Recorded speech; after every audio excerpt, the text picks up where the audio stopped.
Hi friends, ఈరోజు పుదీనా చట్నీ చేస్తానా.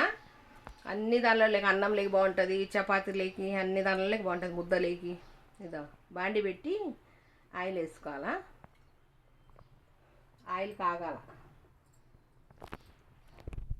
కరెక్ట్గా దాని మీద పెట్టి ఇదో ఆయిల్ కాగింది. కొద్దిగా జీలకర్ర వేసుకోవాలి, ఒక పావు స్పూన్. కొంచెం జీలకర్ర వేగినాక ఉల్లిపాయలు వేసుకోవాలి. ఒక చిన్న గడ్డ ఉల్లిపాయలు వేసిన తర్వాత దాంట్లోనే పచ్చిమిర్చి ఇట్లా కోసేసుకోవాలి. సగానికి ఇట్లా ముక్కలుగా, ఎందుకంటే బాగుంటాయి ఇది.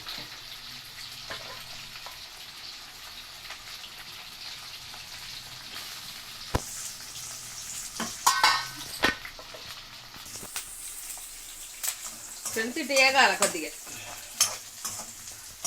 కొంచెం ఇట్లా తెల్లగా కానియాలి. ఇది ఇట్లా కొంచెం తెల్లగా కాగినాక టమాటాలు వేసుకోవాలి. టమాటాలు ఒక 4 వేసిన. ఆ పచ్చిమిరపకాయలకు క్వాంటిటీ ఈ టమాటాలు అన్నీ వేసుకోవాలి.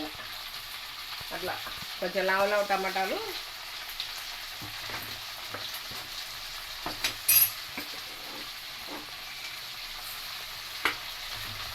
వేసుకొని దీంట్లో సాల్ట్ వేసుకోవాలి కొంచెం. అవి టమాటాలు మగ్గాలంటే తొందరగా సాల్ట్ వేయాలి. ఇది ఒక టిప్పు. ఇంకా చట్నీకి తగినంత వేస్తాను ఒకటేసారి. చిన్న ముద్ద స్పూన్, కొంచెం పసుపు,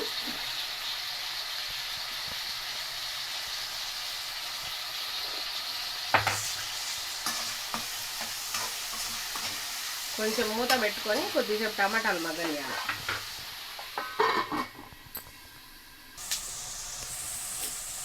ఫ్రెండ్స్ అట్లా కొద్దిసేపు మగ్గినాక ఇది పెట్టుకోవాలంగా. పుదీనా, ఒక కట్ట పుదీనా, కొంచెం ఒక 3 పిచ్చల మీద చింతపండు, 3 పిచ్చల మీద చింతపండు కడిగి వేసుకోవాలి. శుభ్రంగా వేసి అది కిందిది పైది కింది కానీ ఇట్లా ఆకు కిందికి పోయేటట్టు చేసి చిన్న పొయ్యి మీద పెట్టినా చూడండి. అంటే పెద్ద మంట చిన్న పొయ్యి, పెద్ద పొయ్యి అయితే చిన్న మంట మీద పెట్టుకుంటాం. చిన్న పొయ్యి కాబట్టి పెట్టి మూత పెట్టాలి, బాగా మగ్గాలి. ఫ్రెండ్స్ ఇంక అయిపోయింది. ఇది దింపేయాలి. దింపి దీంట్లో శనక్కాయ పప్పులు వేయించుకొని పొడి కొట్టి పెట్టిండా, అది వేసి మిక్సీ పడతా, తర్వాత చూపిస్తా. ఫ్రెండ్స్ అదో పుదీనా చట్నీ బాగుందే.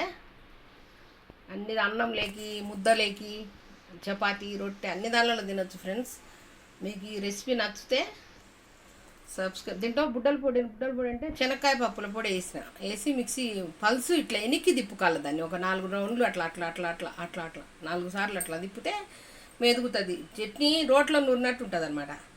మనం ఫుల్లుగా పెట్టి తిప్పేసినాం అనుకో మెత్తగా అయిపోయి బాగుండదు చట్నీ. మనం రోట్లో రుబ్బుకున్నట్టు ఉండాలి చట్నీ అంటే. అది ఈ రెసిపీ నచ్చితే లైక్, షేర్, సబ్స్క్రైబ్, కామెంట్ చేయండి ఫ్రెండ్స్. ఉంటా.